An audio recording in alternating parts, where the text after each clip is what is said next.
I had like an Instagram. As for all people, I wanted just to have it, just to be in touch with friends. But then as I like followed more people and more of my friends, it became more of like me wishing I was like them. They were doing all these worldly things like hanging out with their boyfriend or girlfriends or going to parties. And I started to feel like I should be like that. I would post pictures as if I was with other people and say, hey, I was here, but I wasn't really there. Trying to be like other people, basically, and do the same things they were doing. So through Instagram and any type of social media, I tried to like make friends that I knew weren't good for me. And we do things like go to like the store and like take stuff. I started to change. I started to like want to take more, and that wasn't me at all by any means. I became more rude and disrespectful to my parents, and that got me in so much trouble. I got my phone taken away. I was punished for like weeks and months. And so it cost like my trust with my parents just for these fake friends that say they were my like best friends. After all that, they turned their back on me and they were like, oh, you're not cool enough, you can't hang out with us no more. It was hard, I'm not gonna lie. I felt like there was something missing, like after they left, and I was like, well, they don't want me as their friends, or I have no more friends and I feel so lonely, and I felt like nobody was there for me. But then my sister had actually brought me to church. And then as I evolved into church, that definitely filled that void. And God was like, hey, I'm gonna place these people in your life for a reason. It's amazing. Like I had all these fake friends and they just pushed me aside and didn't care about me, didn't care about my religion. Like when I tried to talk to them, they didn't care, they didn't want to hear, they just wanted to party and these worldly things. And then over here I have all my church friends, and they definitely care about me and my walk with God, and they keep me accountable, and they're always there for me. They're like, are you okay? Do you need anything? I'm here for you. Like my church friends are definitely like a blessing to me. Yes, this will benefit our kids, parents, right? I'm so concerned of who are the friends of my son, and that's why I always ask him who is their name, what do they do, what they're saying, because I'm concerned, because the reason why friends determines the direction and quality of our lives. Whether we like it or not, the people who are close to us, the people who we spend time with, will influence us, whether we like it or not. And that's why we are taking this series. Friendship will bring you up, or they might also bring you down. Your friends will also dictate the quality of life. It can be good quality, or it can be a poor quality of life. And that's your friends will also be the reason of your happiness, and for some cases, depression. Why you're feeling that way? Because of peer pressure, because of my friends. And of course, you remember all the bad consequences of having bad friends and companies around us, right? If you still remember, parents, during your kid time, you will still remember, you've been grounded, you've been arrested, or you've been called to your attention in order for you to be reprimanded, right? Remember the first cigarette you smoked? Who are the people around you? Your friends. Yeah. I was like, with my friends, okay, I always get the second-hand smoke. Okay, let me join them. So for almost 7 years, I was smoking with these friends. Who are with me?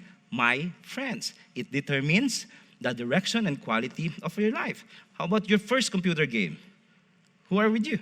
Your friends, right? The first taste of drugs or alcohol, your friends. Whether we like it or not, our friends determines the direction and quality of our lives. It all depends of who your friends are. How about the bad habits that we develop over time? The first step there, who are with you? Your friends. I watched pornography with my friends. The first time. I still remember that, and we were still young in high school. And then, what happened? It develops into addiction until God set me free from that. I was free for many years already. Free subscription, no? No, it's a joke. No, please. No, not free subscription, but a free of pornography in my life, right? But another thing is the understanding of a conditional love. And acceptance. Some of our friends would pressure us that if you do this or do that, you would be accepted. You would feel love. Be careful on how you choose our friends because friends determine the direction and quality of our lives. And most of our regrets, why? Because of what? Friends. I remember this person, my office mate, he was so young during the time. My wife probably remember him. And we always drink together. And then one day, we were not together, but he was drunk. He drove with his motorcycle. He got into an accident. He's like about 24 years old during the time, 20 or early 20s. He was a volleyball varsity player in our town, in our city. And eventually, he got into accident. And after that, he wasted his life. He was paralyzed until now. The only child of his parents. He was married. Now, what happened? That wife, of course, he was gulay, vegetable, paralyzed. So that's why his wife looked for other relationship. Why? He was there in the wrong time with the wrong people. Friends determines the quality of our life. And the self-esteem, the self-confidence will develop based on who our friends are. Are you with me? Do you agree with that? Or probably would say, why do you know that? You really got it right. And of course, I have my many experiences, and like you, have many experiences with regrets that because I've committed with your friends. And I'm influenced. My self-esteem was influenced by friends. My self-acceptance, my confidence was influenced by my friends. So now some people would say, hey, you're so judgmental, Jeff. These are my friends. They're not leading me into something. We're just having some good time. No, judgmental is different from good judgment. Judgmental, it means that you are talking about the other person and asking why did they do that. That's judgmental. You know that these people are really bad people, etc. Good judgment is talking about my and your experience and what to do in the future. It is good judgment, and it's your call on how we're gonna choose friends. The whole point that I'm saying is, friends determines the direction and quality of your life, and we people must be wise and careful in choosing our friends. Because either you will become of them, or your life will be ruined by their company. And the greatest man, the wisest man, according to the Old Testament, said these words. He said, walk with the wise and become wise. Associate with fools and you will get into what? Trouble. What Solomon is saying here, if you accompany with wise people, you will become wise because you will be influenced by them. You will do whatever they want to do. You will think the way they think. You will live life the way they live life. You will have this wisdom in you. But if you will walk with fools, you will not become fool. It doesn't say here. You will not become fool, but you will get into trouble. Right? So you probably got into trouble with someone. I heard one person said that, told me that, hey, I don't really drink, but I am with them. At least I'm helping them. But he was arrested with them. I don't really took drugs. They were taking drugs. I was just their driver. But he was involved and included in the arrest because he was associated with fools and got into trouble. That's why he got into trouble. What I'm saying is, the wise person knows what is right and wrong and do something about it. The fool person knows what is right and wrong, but doesn't care. Meaning, hey, do you know that drugs will ruin your life? Yeah, I know, but who cares? Do you know that sex outside marriage will have some consequences in you in the future? I know, but who cares? Do you know that your relationship is not pleasing to the Lord? I know, but who cares? That is a fool. And if we associate with this kind of people, again, I'm not judging, I'm saying, let's have a good judgment. And of course, you parents would say, hey, listen to pastor. I can see you. Hey, you listen to pastor now. This is my chance. But of course, we've been there. I have many regrets because I associated myself with fools. I was arrested. I was, minor. Wala lang, trip. We go to shoplifting just for fun. And we beat up people just for fun. We do things crazy just for fun. I know it's wrong. They know it's wrong. But we did it anyway. That's why we get into trouble. The wisest man gave us an advice that if we walk with the wise, we will become wise. But if we walk with fools, we will get into trouble. I have many friends who've been drunk. Trouble here and there. I beat up some people too because, hey, the more you, after basketball, I have one friend. After playing basketball, he got tied because he was, what do you call that one in English? No, with bolo, yeah, like sword. Stab. So the first stab was he got it. He blocked it, but the second one hit him. And we were teammates during the time. But our team was like troublemaker, right? Again, you associate with fools, you will get into troubles. Now, there are levels of friendship. Okay? For you, if you have your Facebook, many people have many contacts in Facebook. Thousands of people in Facebook. Right? But those are really your friends. We call it Facebook friends. But are they really our friends? No. They're just probably our contacts. That's the first level of Facebook. I don't even know some of my friends in Facebook. And then when we got some acquaintances, that's in level 1. We are colleagues from work. Hey, are you're friends? Before, I would say, yeah. But now you say, no, she's just my colleagues. Oh, he's just my workmate. So what's that, friend or acquaintance? Friend or, no, that's the first level. He's just my contact from LinkedIn, from Instagram, from my work companion from one of our trips, right? And then, if there's a next level, is a casual friends. This, you have to spend very limited time with these people. You meet occasionally during Christmas, New Year, or some trips to skis and some snowboarding, right? And then there's a little influence, right? This is a seasonal friend, casual friend. Very little influence. And then there's a next level called friendships. So from thousands of friends, you probably have hundreds casual friends. But into the next level, you will have around probably 10s or 20s or 50s close friends. There is an increase of influence here and as time that's spent. This is where you can see your commonalities, my dislikes, my likes, the few things that you work, that you spend together and influence each other. There are many things that you have something in common here. But the next level is what you call best friends.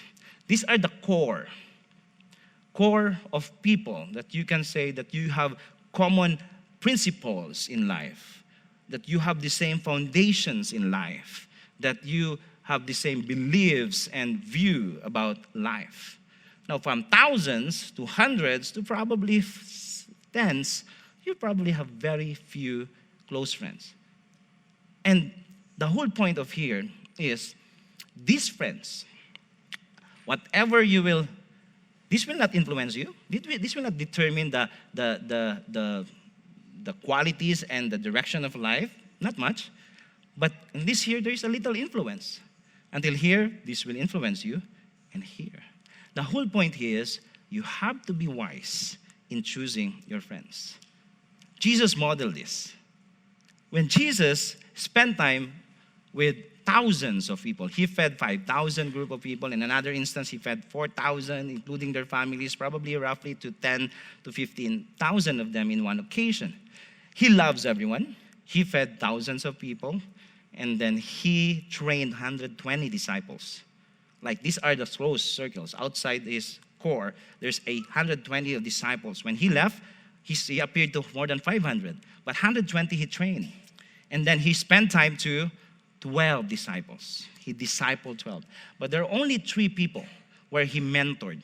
And Jesus, I would say that that's his best friend. It's Peter, James, and John. Peter, James, and John was there during the healing of the mother-in-law of Peter.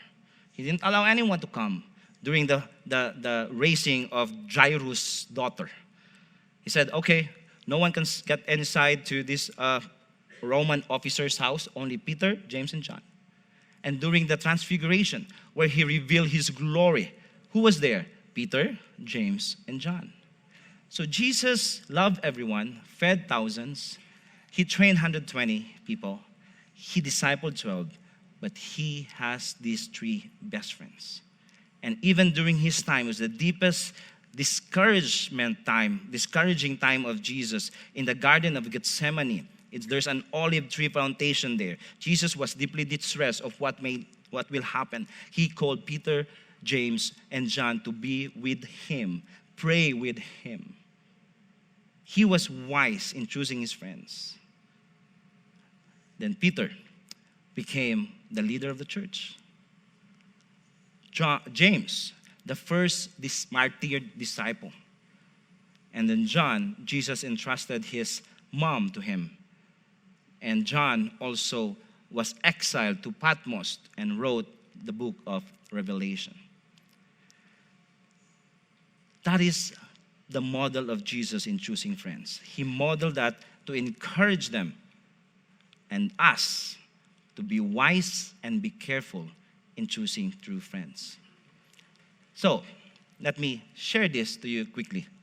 Now, how we can find true friends? The first one is to pray. Jesus spent 40 days fasting for his disciples. He spent there and just praying, Lord, lead me as I start the ministry. Bring me right people. And still now, I'm still praying. And that's my prayer for this church. Lord, give us the right people. Please, Lord, send us more people. The people who will join in with us to make a difference and impact into this city. And may we start with that. As we find true friends, let's pray. Like Jesus, he spent 40 days. And then when he got out from the wilderness, he was baptized by John. And then when he saw these 4 fishermen, Andrew, Peter, James, and John, he said, come, I will make you fishers of men. And that's where their journey began. And they spent time every single day until Jesus' death on the cross. The next one is let's play. Of course, we're friends, right? We pray for them, and now if we find them, let's play with them. What I'm trying to say here is let's spend time with our friends. All right? You spend time with them, with your, what are those things? Your contacts, your casual friend, your close friends, and the core friends. And then you eventually see, oh, this person is have the same struggle like me, have the same interests like me, have the same hobbies like me. So that's the start of your true friendship. Now, for some of you who already find that, good for you. For those of you who are still finding and looking and praying, the best way to find that is in a small group, the life groups. Some of you are not yet part of life groups, and I encourage you. That's where you can find true friends. What do they do in small group? They play. They go camping together. They play mahjong. They play cards or whatever board games, right? They go biking together, right? And scootering together. They ride scooters together, not scootering. No? They sing together, karaoke. They eat together. They travel together. They do things together. And that's what I'm trying to say of play. You spend time with people as you pray for them. Lord, can you please give me these true friends? Like Jesus have from Solomon's advice. And then you spend time with them. One thing that you can also know is in that process you will find a true friend. A true friend who will encourage me to grow. That is a true friend. Now, make no mistake, a true friend encourages, not only compliments. There are 2 things, compliments and encouragement. Compliments will tell you, oh, you have a nice house, you have a nice dress, you have a nice hair, etc., etc. But encouragement is something to make you the better the version of a better person. Encouragement is to encourage you to grow. They give you meaningful talks. They ask thought-provoking questions. I don't do that to my casual friends. What is the meaning of life for you? Casual friends or your contacts, what are you talking about? All I want is to hang out. But in your close friends, they will ask you that. What are your struggles? What are your problems? What is the meaning of life? What's the purpose? Thought-provoking questions. That encourage you to grow. They help you celebrate your achievements in life. That is a true friend. They'll be there with you in times of trouble. Those are true friends. If you haven't found this yet, come on, join a life group. We're still praying for who will lead the young people, the single young adult. One day they will have this group of friends, right? Of course, we have some discipleship going on, but we don't have the fixed date and time for them to meet yet. But I want you to listen to this verse. It says here, a friend is there to help in any ways. A friend is there to help in any ways. A friend is there to encourage, to cheer you up, to motivate you, to inspire you, to bring out the best in you. That's a true friend. A friend is there in some situations, no, in any situation. A friend will not leave you. A friend will not forsake you. A friend will not abandon you. A friend will be there for you no matter what will happen. The first president of the United States, he said this, actions, not words, are the true criterion of the attachment of friends. George Washington. He said that, hey, true friends will not just be there, hey, I'm praying for you, text you. No, he will be there. Like, show up. No matter what, in the middle of the night, the wee hours of the morning, a friend will go to you. Look for that kind of friend who encourages you. Another criteria is a friend also supports me at all times. That's a true friend. A true friend is loyal at all times. I'll talk more about this next week. But these two points that I want to share with you. As we find true friends, let's pray. Of course, pray. And as we pray, let's find the true friend who encourages and supports us, who stick with us through thick and thin.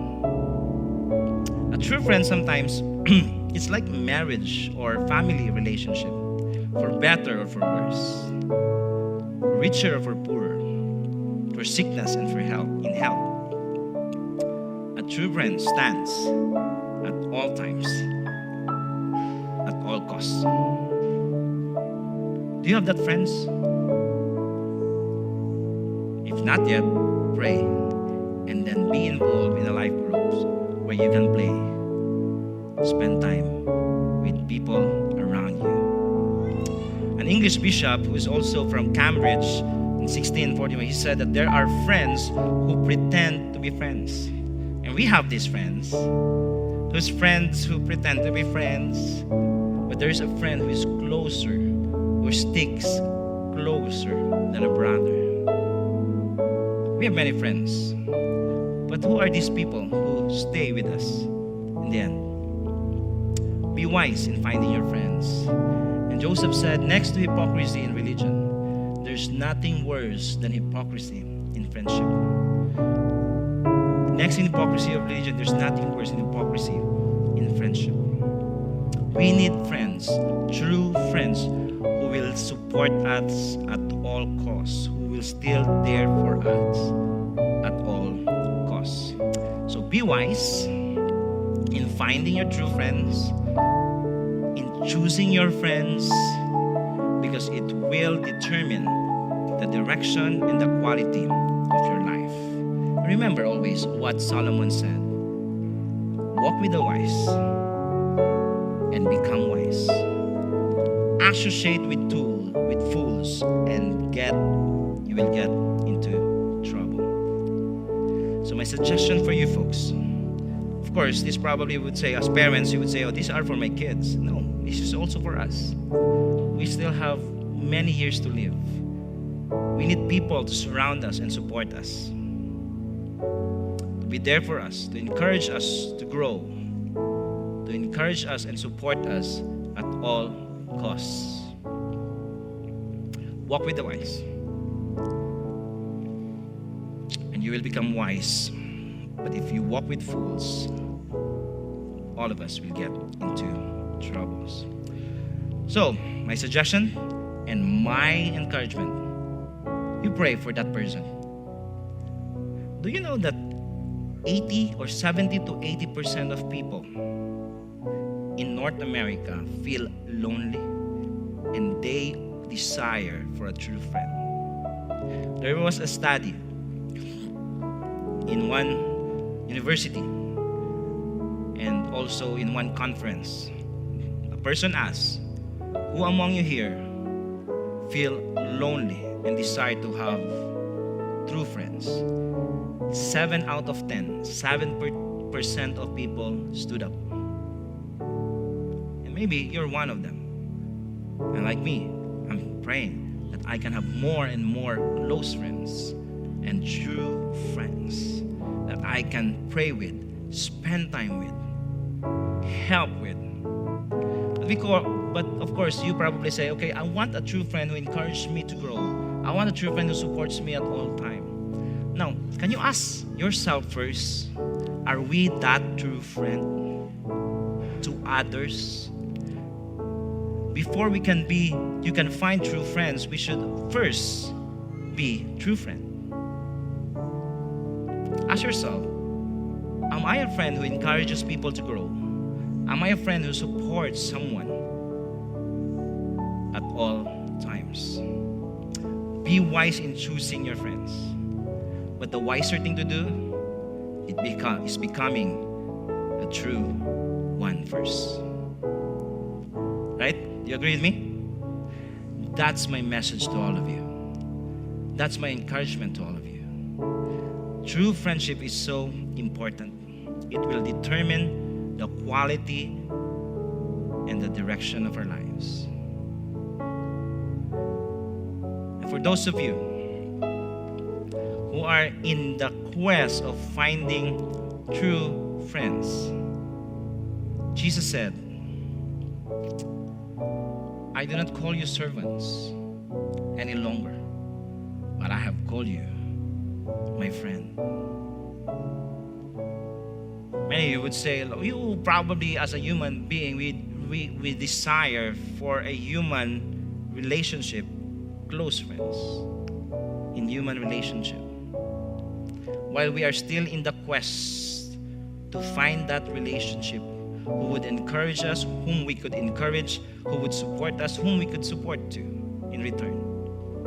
But there is a Jesus, a God who came into this world, and He said, I don't call you servants anymore.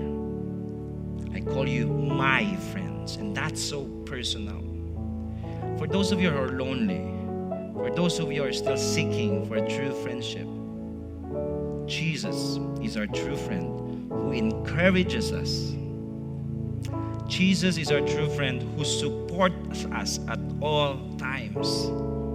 Not only that, He's praying for you and me. And He wants to spend time with you and me. So my prayer, you and I will pray for our true friends, because that will determine the direction and quality of our life. My second prayer is, may we look up to Jesus, who calls us no longer slave, but a friend.